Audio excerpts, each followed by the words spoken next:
I'm Ed Kelley, editor of the Oklahoman.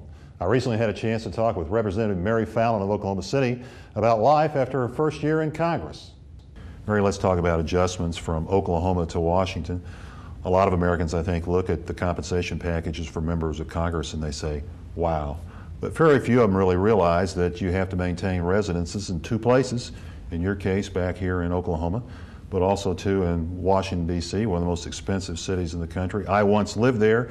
I certainly know what it costs to live there. Did you have sticker shock when you went to Washington? Well, I think all the congressmen have sticker shock when they go to Washington, and actually, you know, the payment of wherever you're living, your cable, your utilities, your extra internet. You have an internet Sure. there. You have an internet, Right.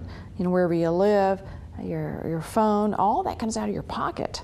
Right. And of course your food expense, and even travel around the city back and forth to your offices comes out of your pocket. So there is sticker shock. My first apartment there, which I actually was fortunate enough to have a roommate and share with General Rita Aragon, who's When was from the last time you had a roommate? Oklahoma. Oklahoma State? Yeah, I know, it's been a little while. It was kind of different at my age, being, you know, just a little over 50 and having a roommate all of a sudden, but we had a ball. But we had an apartment that was around, by the time you added in all the other stuff, it was about $2,600 a month. For an which apartment? is much more than what I even pay for my home here. What kind of square footage did you get for $2,600? That's about 1,500 square feet. Now, we kind of had a little bit bigger space because I had my children and she had her family who would come up and visit with Sure. her.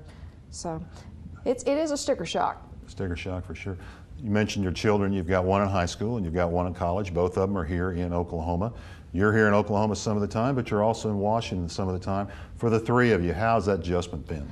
Well, there always is an adjustment, even for those who've been in Congress a long time. You know, I was visiting with one of our male congressmen just yesterday, and we were talking about his children and going back and forth. And sometimes, you know, as a parent, you feel guilt. Well, I should be there, I should be here. And how do you do that? And I told him, I said, let me give you one little piece of advice, because I went through a whole year feeling a little guilty at times, you know. Sure. But I do come home every weekend that I can to be with my children. I said, you know, when I was a young girl growing up, my mother used to say to me, and I can still remember this, Mary, you're not the first person that's ever had to deal with this. And I told this gentleman who was feeling the same thing that Sure. I feel at different times, I said, you know, Mike, we're not the first people to ever go to Congress. There have been people going to Congress for over 200 years. We're not the first people to have families. Sure. And while we're doing a great service, I believe, to our nation, and we believe in what we're doing, as long as we always remember that our families are our first priority, along with our faith, and we keep them a priority. And I've always told my children, you know, if this job, any job I've ever had, becomes too tough on the family, I'll do something else. Right. But you're my first priority. And as long as they know that, I think your families can feel comfortable and secure in whatever it is you're doing. So they're okay with Mom being in Congress? They love it. They they? love it. In fact, I've told them, you know, after I finished my first year, now, is this working out all right for you? And my son, who is 17, and you know how teenagers are, he said to me, he said, Mom, it's really not working out very well for us. And my heart kind of stopped for a minute. I said, oh my gosh. I said, well, tell me what's not working out. And he said, we just need you to be gone more. And you know how teenagers are, you know. Right. They want their independence. But no, it's working out great. And as I mentioned, I come home every weekend. My daughter actually loves to come to Washington. She Sure. spends a lot of time with me. Good for her. My son's still finishing up high school. I made it to, I think I missed one out-of-state football game, but I made it to all the football games last year, even the out-of-state ones. Right. And as long as they're a priority, things will work out. That's great. That's great. Let's talk about political adjustments. You were the lieutenant governor here of Oklahoma for 12 years. Before that, you had a very successful stint in the Oklahoma legislature.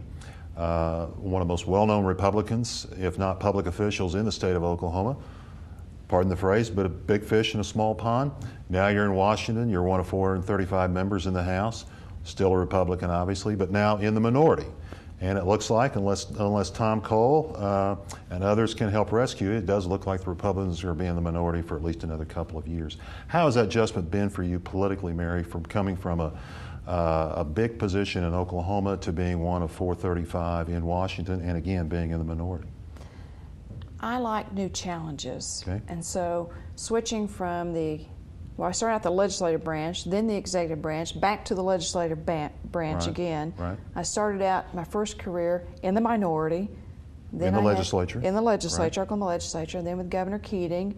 And we still had the minority in the House and Senate, but at least we had a lot of the statewide elected officials were of my party. Sure. And now I'm back, as you said, in the minority again. So, the challenge is fine. It's obviously going to be an adjustment when you go into the minority and you're not in control of the committees and what bills are heard and, Right. and the speed of things or the schedule. That can be frustrating. I get more frustrated with the lack of really addressing the issues that are important to people.